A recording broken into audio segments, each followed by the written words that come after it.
event at Ruby. I'm Fran Costigan, and I'm so happy to welcome you here today. Thank you for spending the next hour or so with me. This is a subject that I'm very invested in, cakes. We're going to be talking about vegan cakes in particular, but Julia Child, one of my heroes, I learned to cook out of Julia's book. And I'll tell you some other time maybe how I actually got to cook in one of her kitchens, the kitchens that was up in Vermont or Massachusetts. I don't remember where. I was so excited. I hardly remember, but it was fabulous. But I met Julia and she asked me what I did. I met her at an IACP conference. She said, "And what do you do?" And I thought, how am I going to tell Julia Child? Well, I bake cakes without butter and eggs. But I did. And she just leaned down and she said, "That is so interesting. Tell me more." Now, that is Julia, just really interested in the process. And so what I want to share with you today is what makes a cake a vegan cake, what makes a good vegan cake, what goes into baking a good vegan cake. So if there is anyone who doesn't know, I really believe in beginner's mind, and let's all get on the same page. There is some confusion about what is vegan. I'm going to use the word vegan and plant-based kind of interchangeably. But a vegan cake will have no butter, no dairy at all. So that's no butter, no sour cream, no milk, no cream cheese, nothing that's dairy at all, and no eggs. For ethical vegans, the sugar, the sweeteners need to be vegan as well. And what makes a granulated sweetener cane sugar vegan? Well, it hasn't been filtered through bone char, so it's not pure white. And then there are some other, basically, that's it. No eggs, no dairy, and vegan sweetener, a vegan sweetener. And then you've got a vegan cake. Now, back in the day, I was trained traditionally. I know some of you know that, and I may be repeating, so please forgive me. I was trained traditionally. I was working as a pastry chef in an Upper East Side market shop in Manhattan. I loved the work. People liked my baked goods very much, but I wasn't feeling well. I had terrible stomach aches, terrible congestion, and I read a book and I decided to change my diet, and I gave up all dairy, all animal foods. Felt great, found all these new foods that I wasn't aware of, and I really never looked back. I was very happy. Wasn't what it is today. Today we have much more, we have better ingredients to work with than when I started testing vegan desserts, well, over 25 years ago. People tend to think, or some people who've had early vegan desserts tend to think vegan cakes aren't good. Well, when they're made properly, they are delicious. There shouldn't be anything about looking at a vegan cake or taking a bite of a vegan cake and saying, "Oh, it tastes vegan." It should just be absolutely unapologetically delicious cake. And that's for sure. You can take that to the bank if you make your cakes properly. I have had some traditional cakes made with butter and eggs and non-vegan sweeteners that were awful. And I bet some of you have as well. But, that said, vegan cakes are a relatively new category as compared with traditional cakes. There have been vegan cake recipes for a very long time, and you may see some of these labeled as a depression cake or the accidentally vegan cake. They were made during wartime when eggs and butter and milk were really difficult to procure.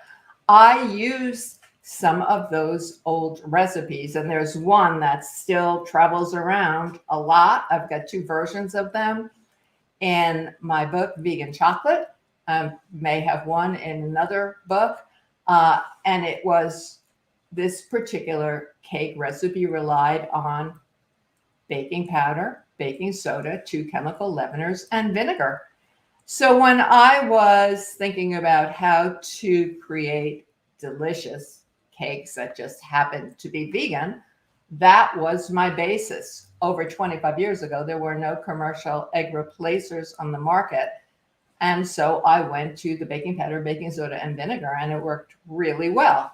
There isn't an exact proportion. There isn't an exact formula in the way that there are formulas for the traditional cakes, because our flours are different, our sweeteners have different properties. There are some sweeteners. And as you practice, as you learn, you just really get a sense of what's going on. Now, for example, last month I watched, I think it was last month, maybe it was the beginning of this month, I watched a wonderful live event that chefs Scott and Jackie did for the French pastry course. And it was specifically on sponge cakes. And it was fascinating to me. You know, again, I know the traditional techniques, and this is something that we really hone in on in essential vegan desserts. You have to understand technique. I have seen recipes for vegan sponge cakes. And if you've watched the Great British Baking Show, which I certainly have, and I love that show, I find it terrific. You know, you see the Victoria sponge, for example. Well, a traditional sponge cake really has 3 ingredients: flour, sugar, and eggs. There is no chemical leavening or shortening. So we can't do that. We cannot make a traditional or adjust to a traditional sponge cake. But we can, what is a sponge cake? It is a light, spongy cake, and we can make that kind of a delicious, tender cake when we're following reliable recipes and the techniques that make baked goods work every single time reliably. There's nothing like, oh, it worked this time, but it didn't work that time. We don't like it. So when you see recipes for a vegan Victoria sponge, especially from our friends in the UK, what is it? It's a British layer cake made up of 2 buttery, tender sponge rounds that sandwich a thick layer of jam and often a dollop of whipped cream. We can do that. We can do that. So how do we make excellent, reliable vegan cakes that everyone can enjoy? We follow the same rules that any pastry person or any pastry student or chef follows. Accuracy is key to a predictable outcome. Measure your ingredients carefully. Check the oven temperature. I don't care how fancy your oven is. You need to have at least 1 oven thermometer and adjust. When my ovens ding, that means I have to allow more time.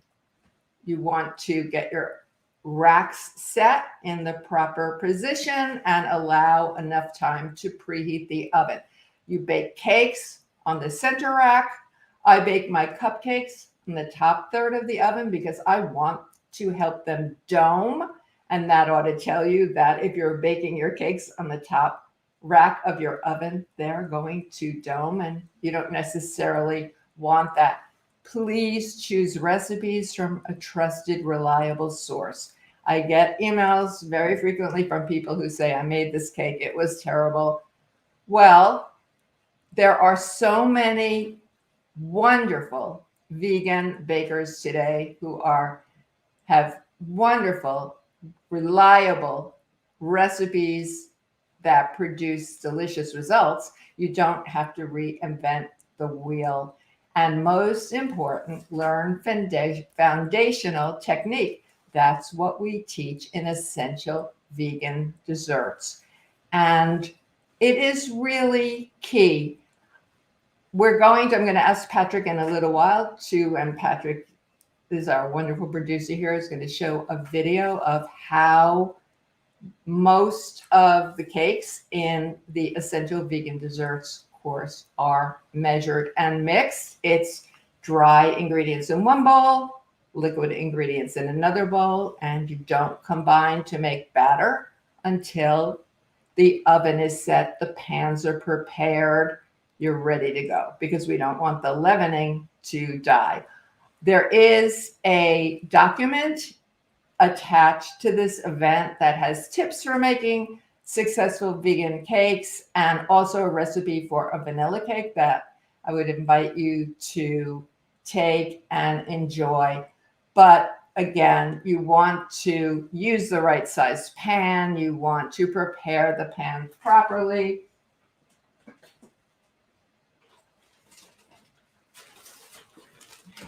The biggest closet in my home actually has all of my bakeware. I have a lot, probably a lot more than I need now. These are parchment liners that I buy that are already cut to fit the bottom of a lot of my pans. You can cut your own variety of cake pans. I have all different sizes. This is called a cake core. Now, many vegan cakes, particularly the ones that are made with liquid sweeteners and liquid fats, you want to make sure that, well, with any cake, you want to make sure that the center bakes properly, and it takes a little more doing with a vegan cake. So I suggest that you, well, I want to say I demand, I suggest you don't fill the pan more than a scant half full. And when I'm going beyond a 9-inch round, I use this cake core to make sure that the heat gets into the center. So I oil this, put it in the center of the pan, put some batter in, and that's that. If you aren't sure about a recipe, and my students hear this a lot, you definitely want to do a test. Cut the recipe in half, maybe cut it by a quarter, scale it down. You want to preserve the integrity of the dessert, so maybe you're going to make a cupcake instead of a whole cake. Or, you know, I have some very small cake pans to do tests with, and then you can decide what you might want to do better. Record your notes. I use a scale, and the reason that I want everyone, or I suggest that everyone record their own weights of ingredients, is they vary. We are using flours in, Ruby is a very international company that makes things really interesting and actually really fabulous. But flours are different. Our granulated sweeteners are different.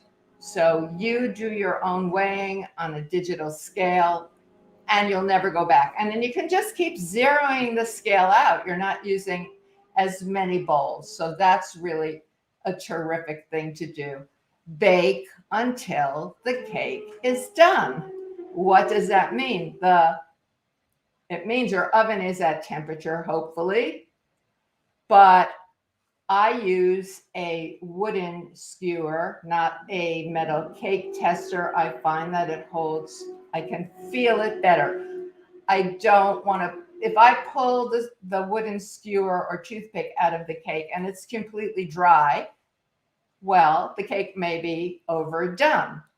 But, a few crumbs is okay. If it feels sticky, back into the oven it goes. I resist the temptation to keep looking, because my oven is very sensitive to, depends on, you don't want to keep opening and closing the oven. Those of you who are working commercially, it's a situation, but you want to keep the heat in the oven.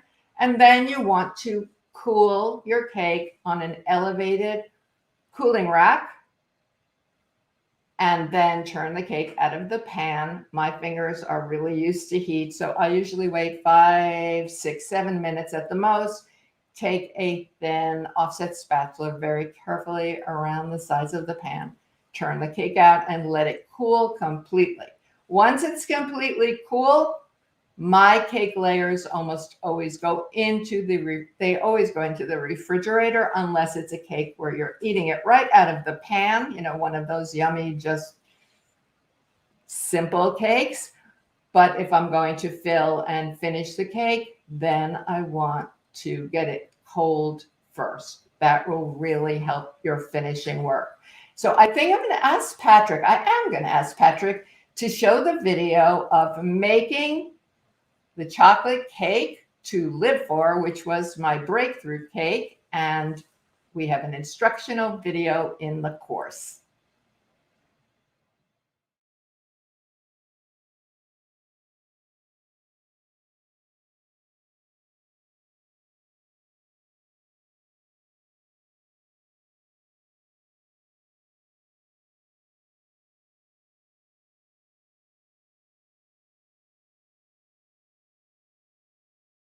Small bits remain, add them to the mix at the end. Whisk one more time to mix and aerate the ingredients. Then set aside while you prepare the wet ingredients. Mix together the oil, maple syrup, non-dairy milk, vanilla, and chocolate extract, as well as the vinegar. Whisk to thoroughly combine the ingredients.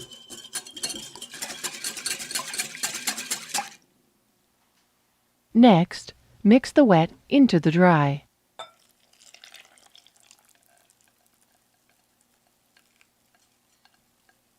Whisk the batter until it is smooth. Note: when making vegan cakes, it is important to whisk the batter quite vigorously, as you actually want to develop some gluten, as this structure is what will hold the crumbs together in the absence of the egg and/or milk. Immediately pour the batter into a pre-greased cake pan that has been lined with parchment. Rotate the pan like this to level out the batter, and then lightly tap the pan to release some of the air bubbles. Bake the cake for approximately 30 minutes, or until the top of the cake has set and a wooden skewer placed in the center comes out clean, or just has a few moist crumbs. Leave the cake to cool for 5 minutes, and then run a thin spatula or knife around the sides of the cake to release it from the pan. Next, carefully flip the cake onto the cooling rack and remove the cake pan. Carefully remove the parchment paper as well. Lastly, flip the cake over again to cool completely. At this point, the cake can be served as is, or it can be frosted, glazed, or even used in any number of desserts. Yummy! I would say that was pretty yummy. It's nice to see Dawn making that cake. So that cake is made with quite a lot of liquid ingredients. It's very simple because, again, it's dry in one bowl, liquid in another bowl. You don't have to, you can do that ahead.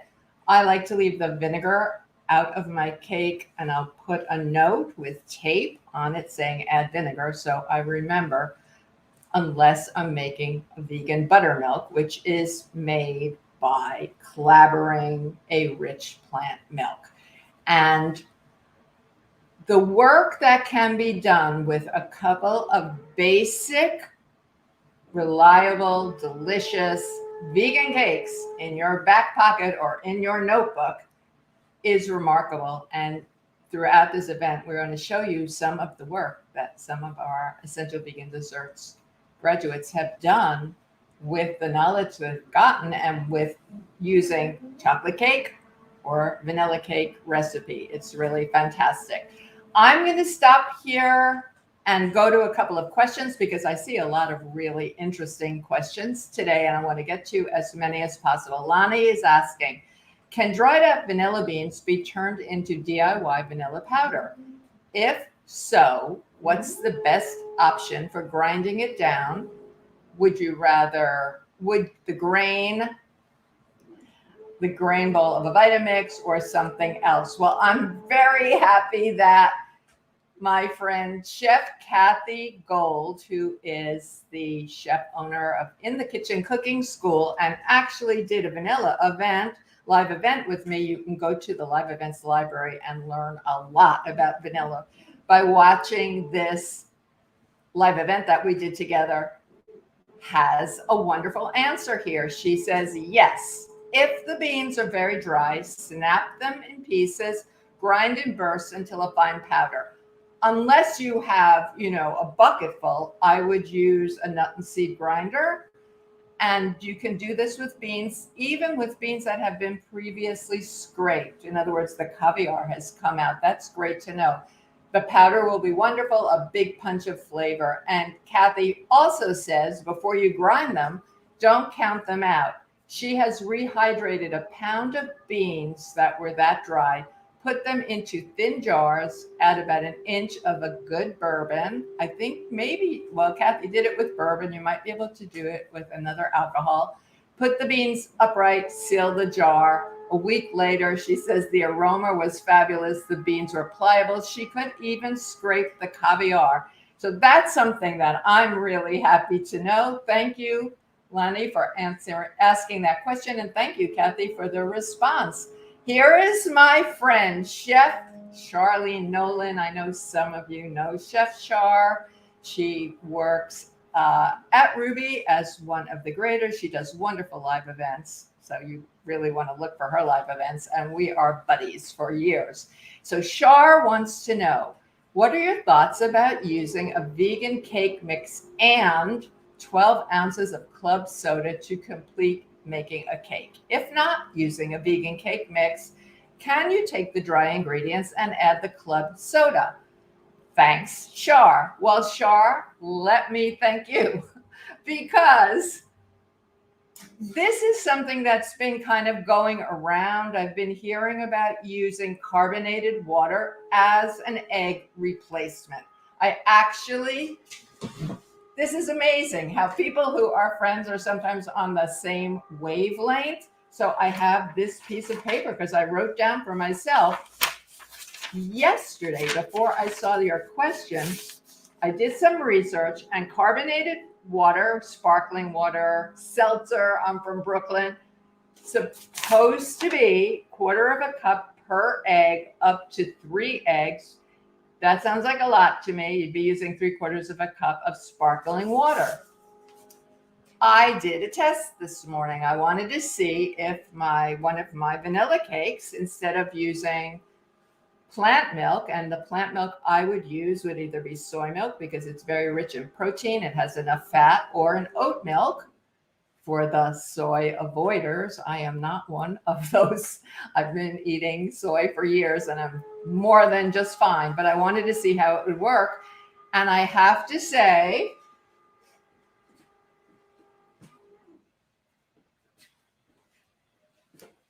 my little cake, I baked a small one. What I said earlier, because I want to make, I wasn't going to do a full-size cake if I didn't know how it would turn out. I used this scale so I could divide the batter. This was made with the milk. This was made with the carbonated water. And this is lighter. So I will be doing that. But back to Char's question. Now, I used a portion I replaced a portion of the milk with the carbonated water, not the whole entire amount.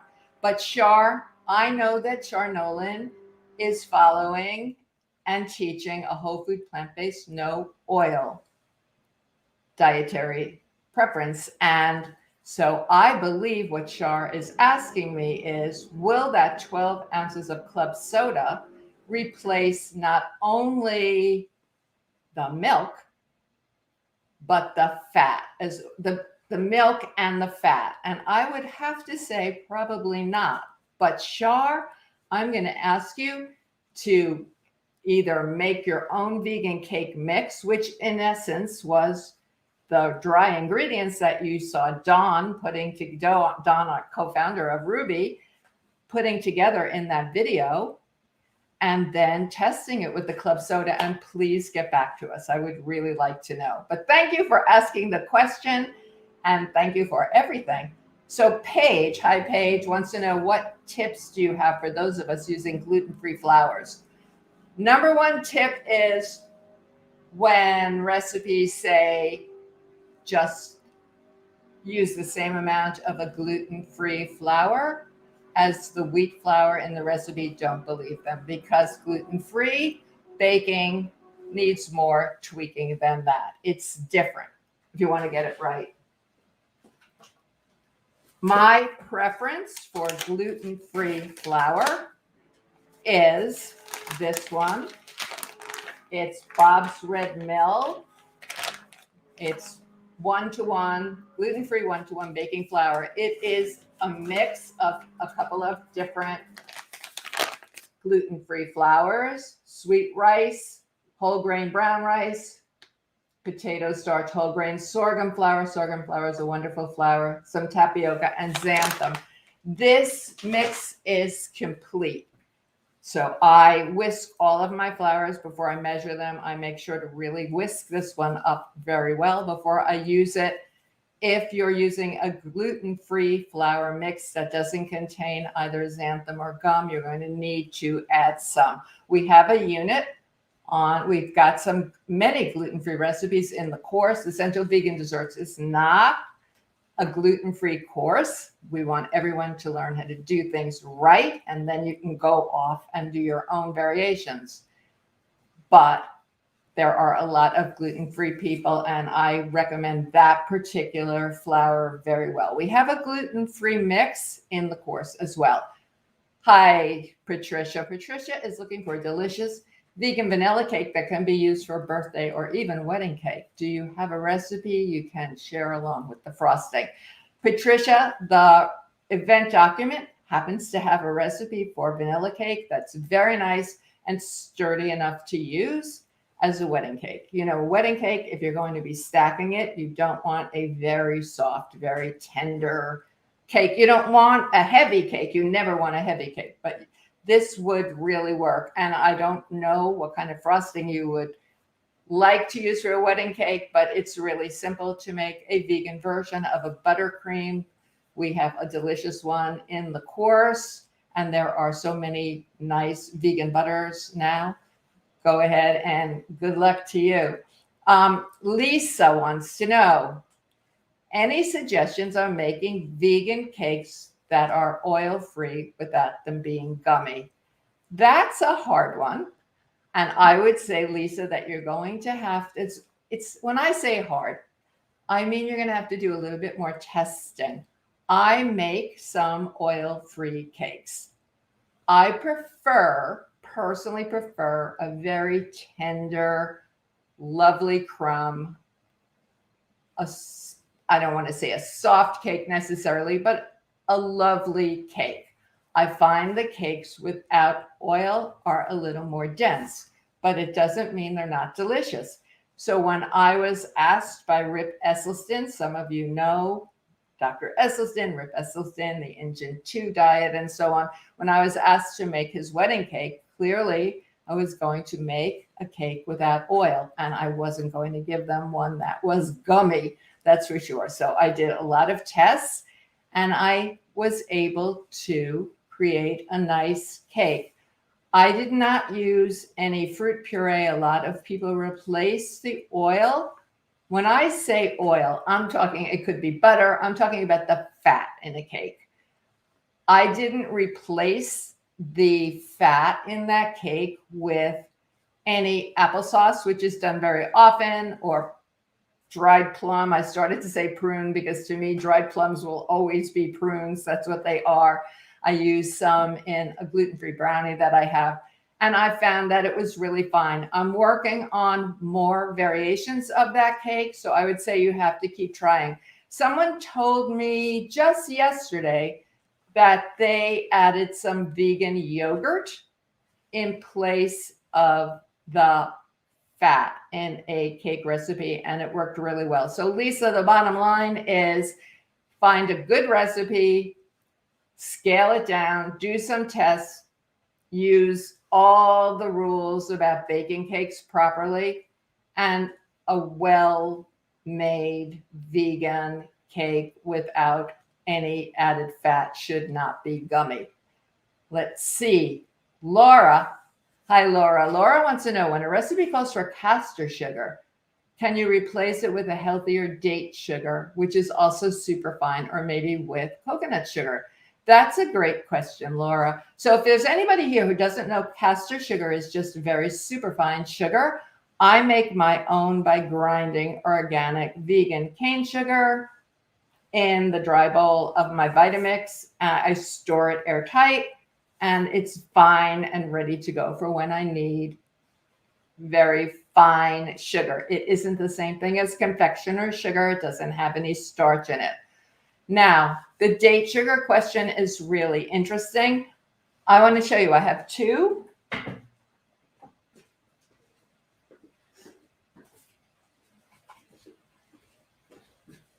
My technical answer is no. I don't bake with date sugar. I don't think it dissolves correctly. It doesn't dissolve in cakes as far as I'm concerned. Can you see this one's lumpy and really dark? So this is some date sugar that I've had for quite a while. And what I did with most of it recently was I put it in a saucepan. I covered it with some water, just barely to cover. And I decided to see if I could make date paste using this date sugar. And I did. It's different from the date paste, somewhat different from the date paste that I use when I'm starting with whole dates, but it works. Now, recently, I got this.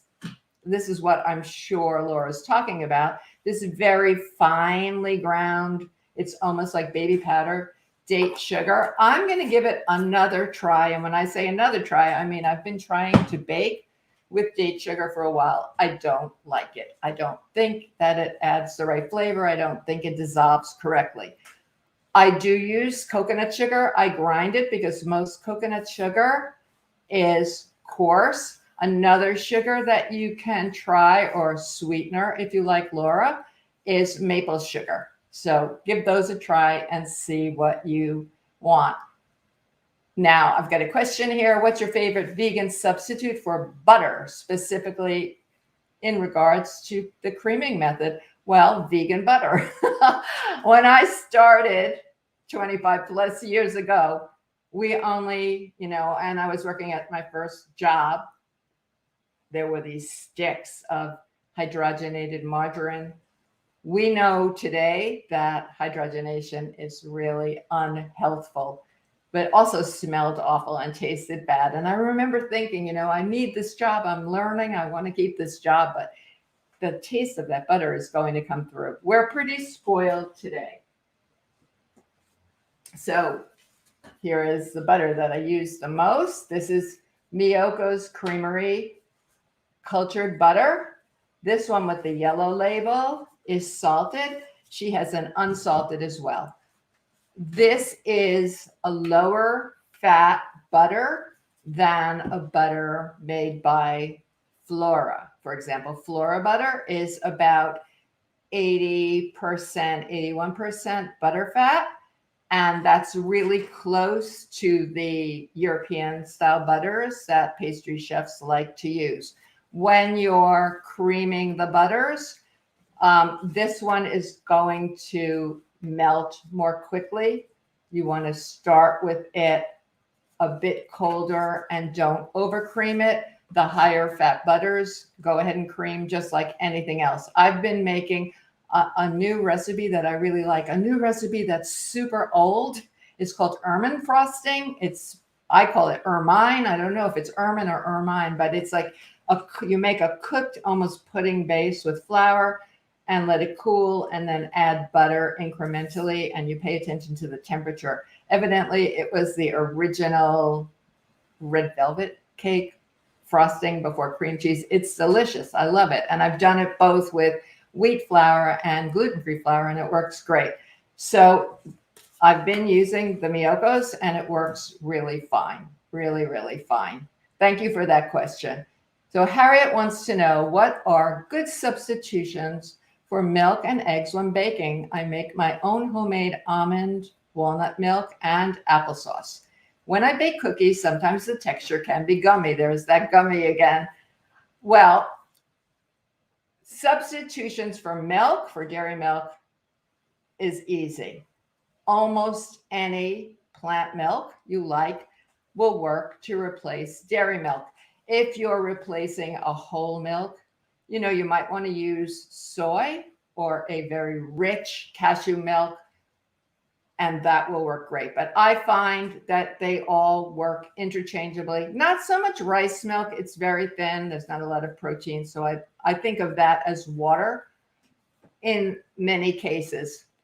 Consider the flavor of these different milks and then choose what you like. In terms of eggs, that's a big question. I see charts all the time that are very definite, like quarter of 4 tablespoons. What did I say? Quarter of a cup of fizzy water is 1 egg, or this much applesauce is 1 egg. It depends on what you're making. And I was interviewed for an article on replacing eggs for Self magazine. And you can find it online. Just Google egg replacement Self magazine. And it was fascinating for me because I wrote what I like to use. And there were a couple of other vegan pastry chefs who had different ideas about what to use. And that's just the truth. You have to find out your cookies. I don't know what the recipe is. I can't tell you why they would be gummy. I would say keep trying.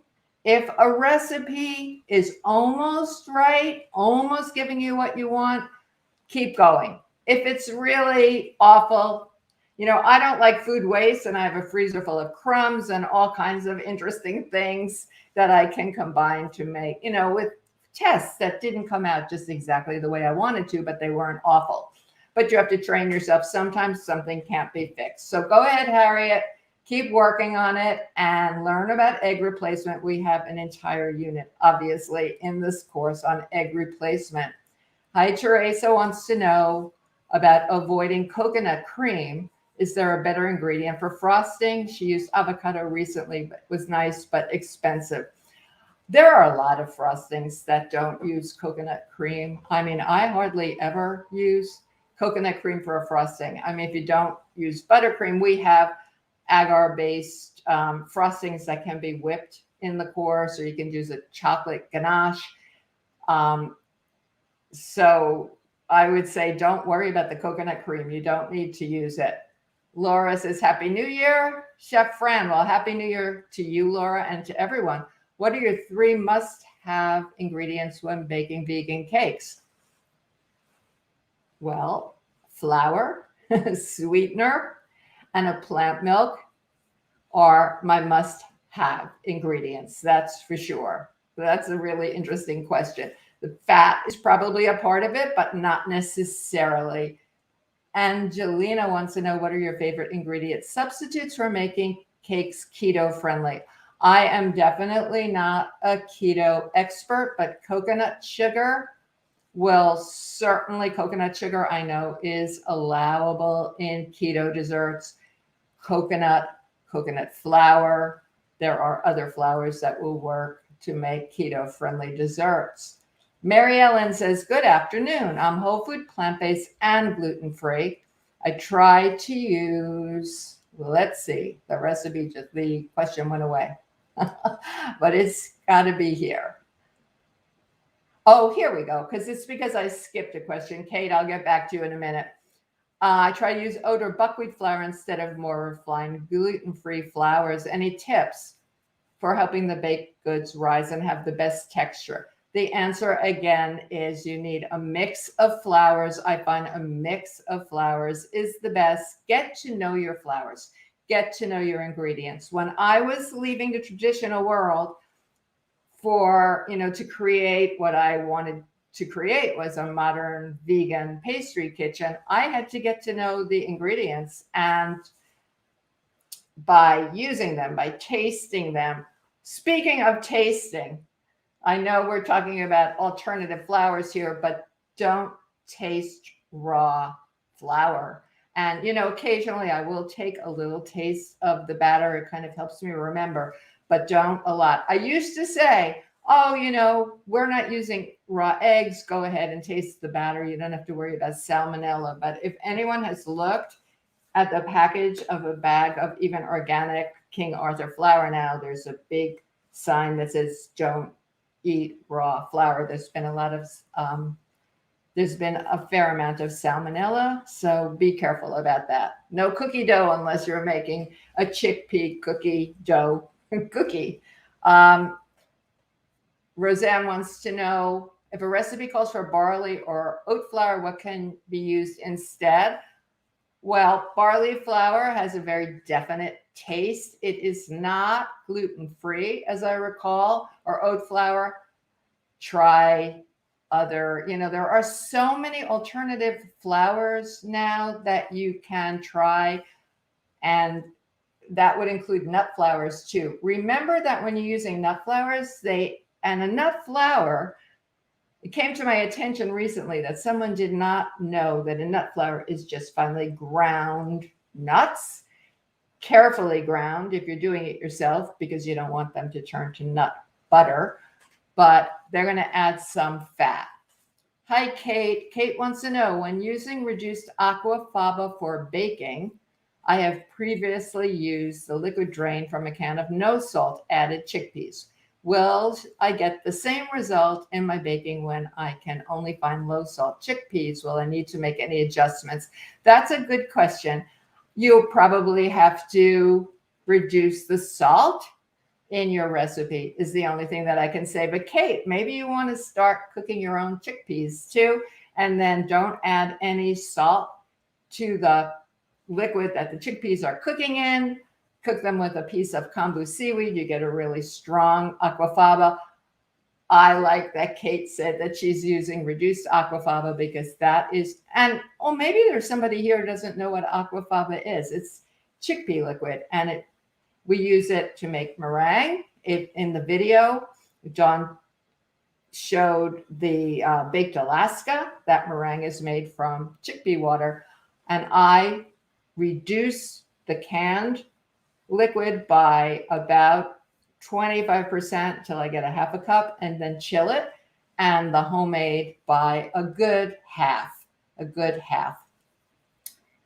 Julietta says, I make my own almond milk. Do you have a cookie or cake recipe that will use the ground almonds, no wheat, no eggs?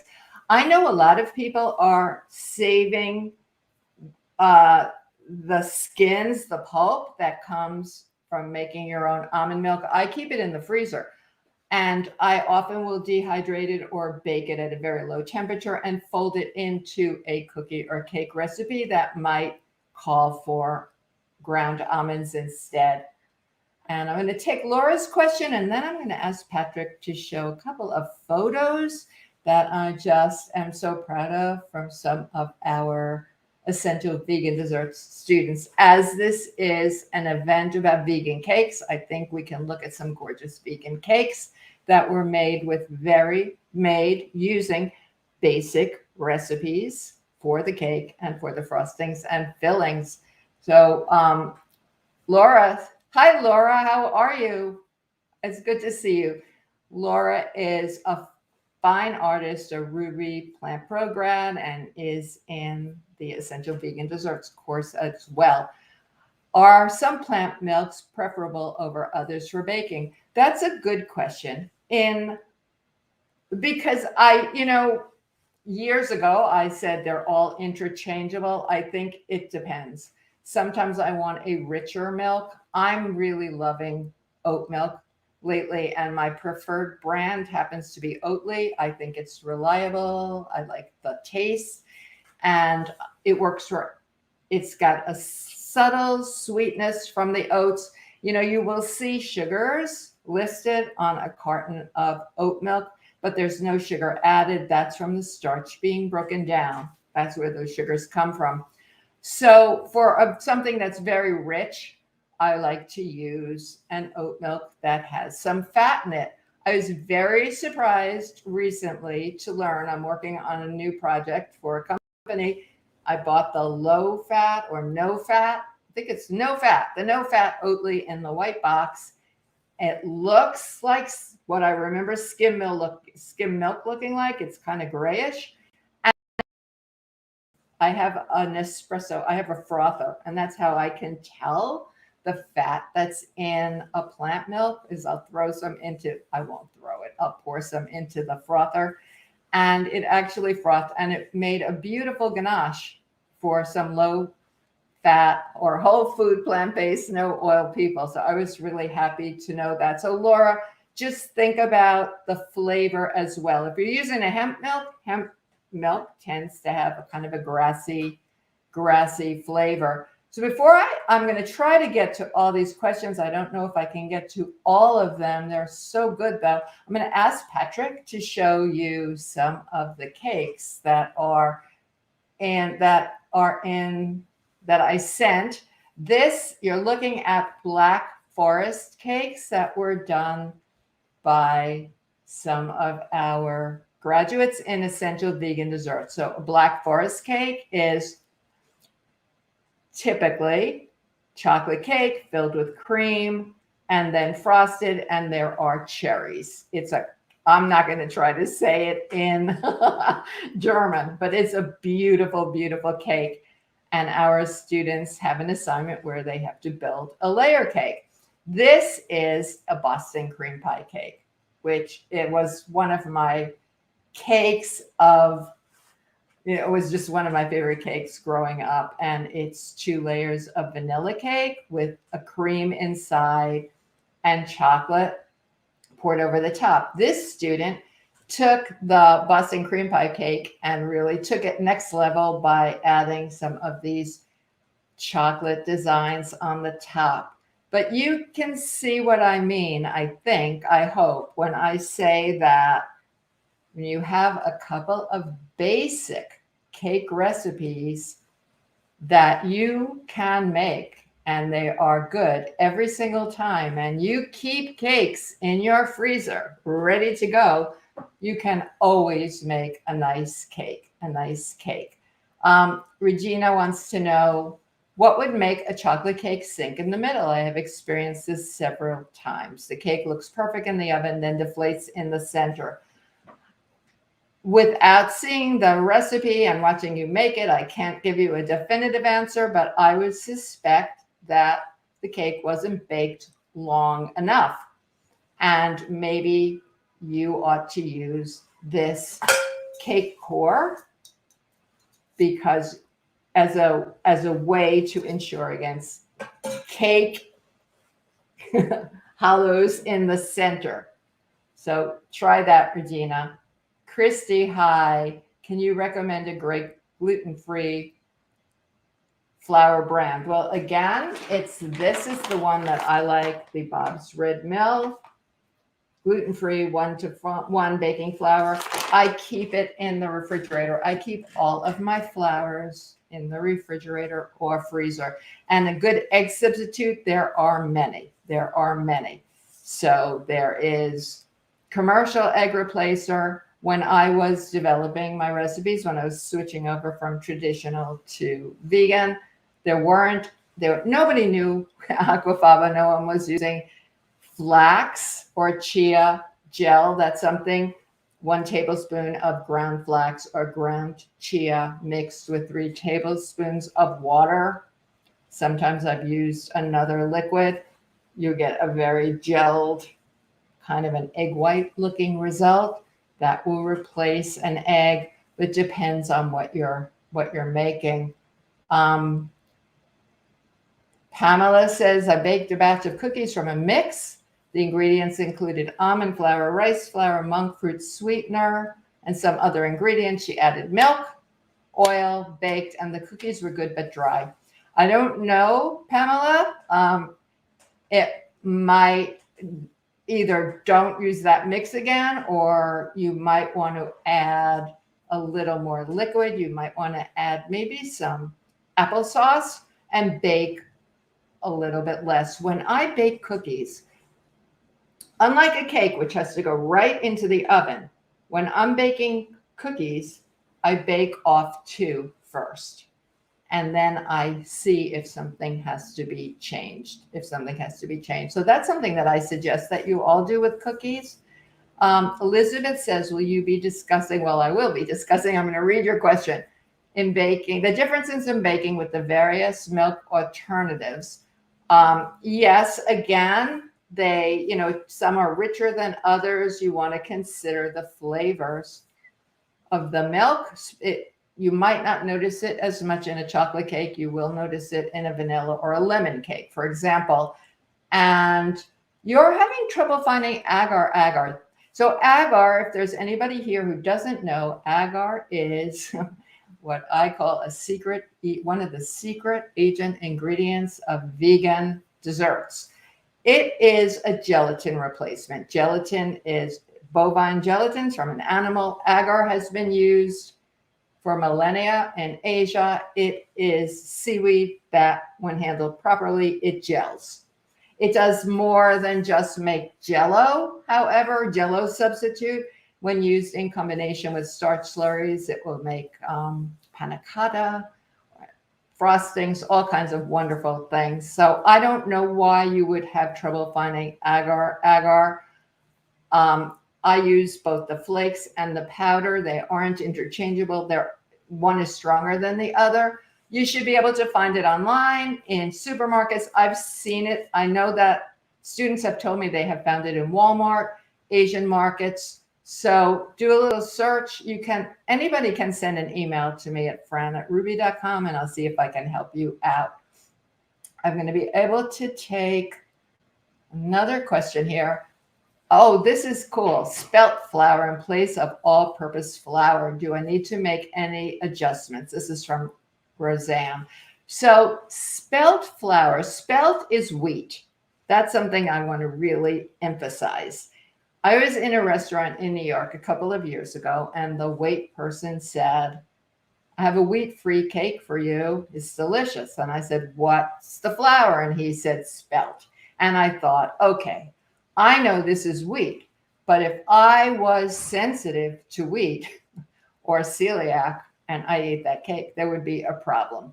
Now, anecdotally, some people who have wheat sensitivities have an easier time digesting spelt.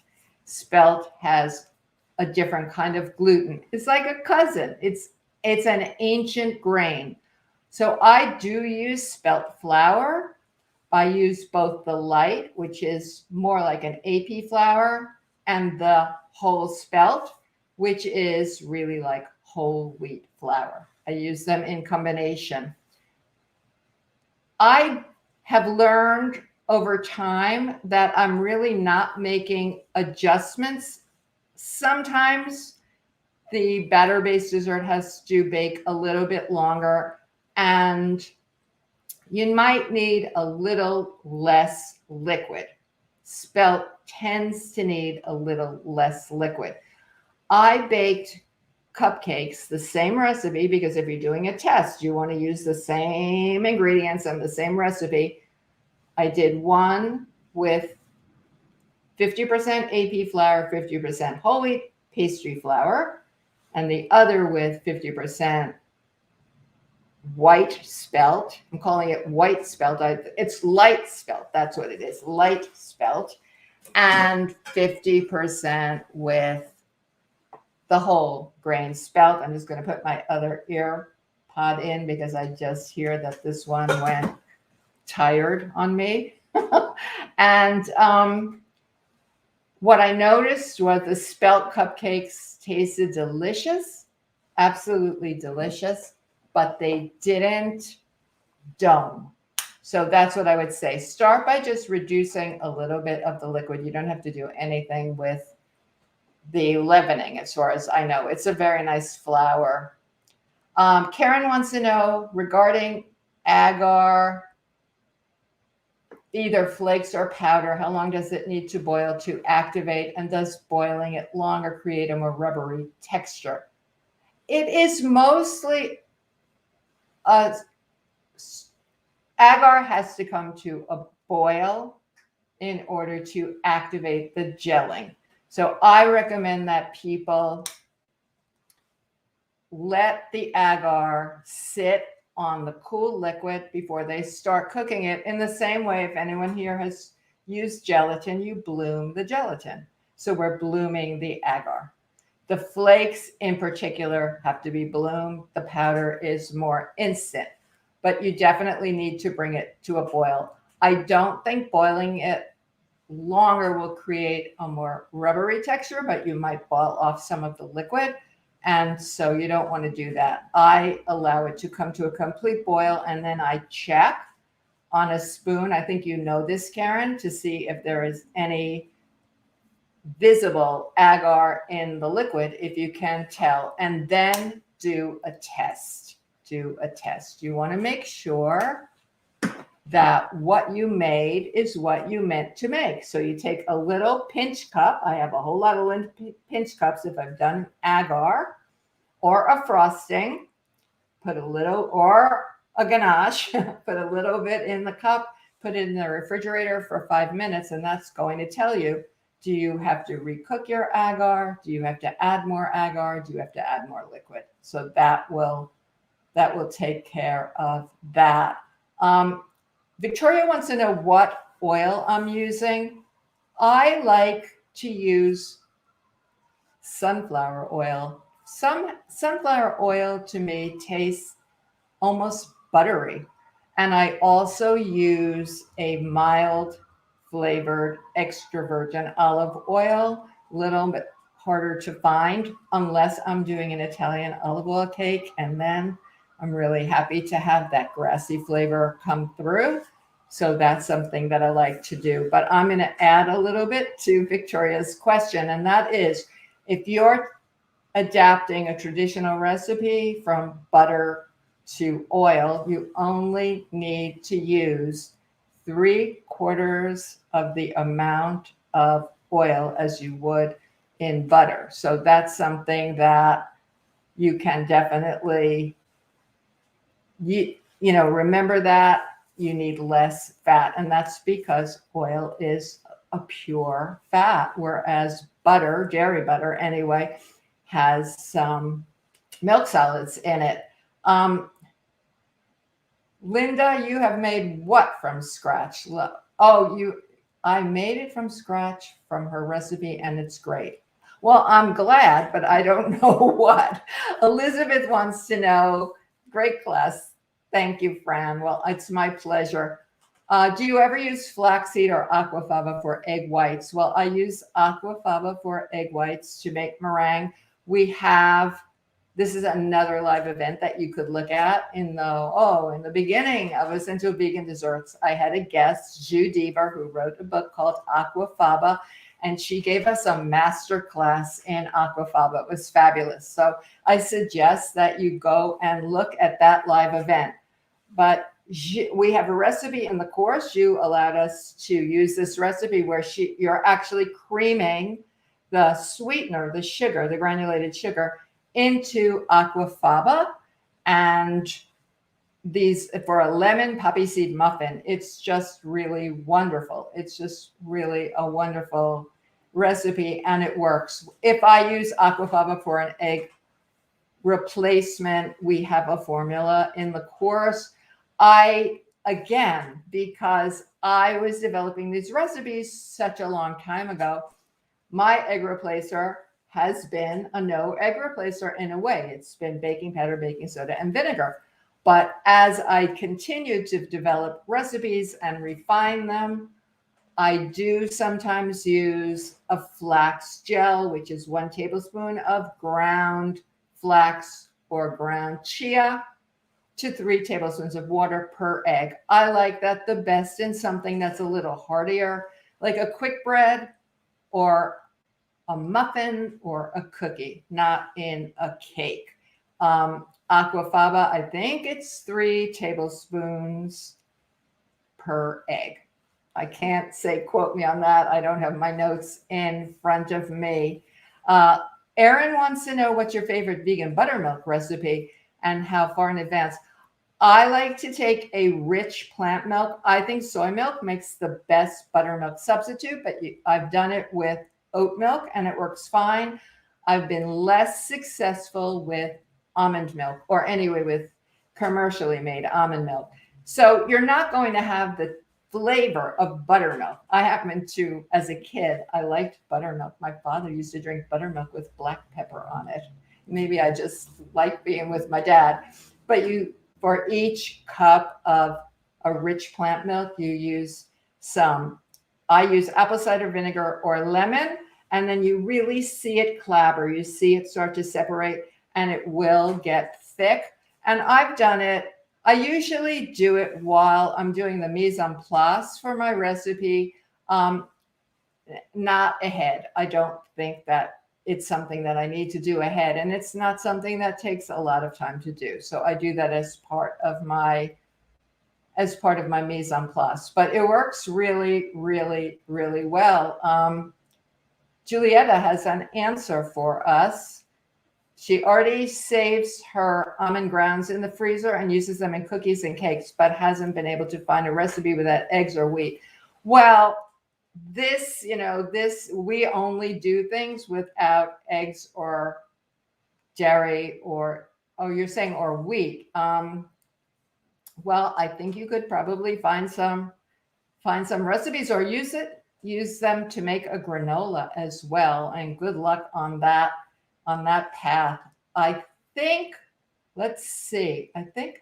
don't think I have time for any more questions, but I see something here that I have not heard of. Michelle says, thank you for the session. Thank you for having me. I'm happy to be here. What do you think about Better and Eggs product? I don't know. I haven't seen a product called Better and Eggs, but I think we're seeing a lot more egg replacements on them coming to market.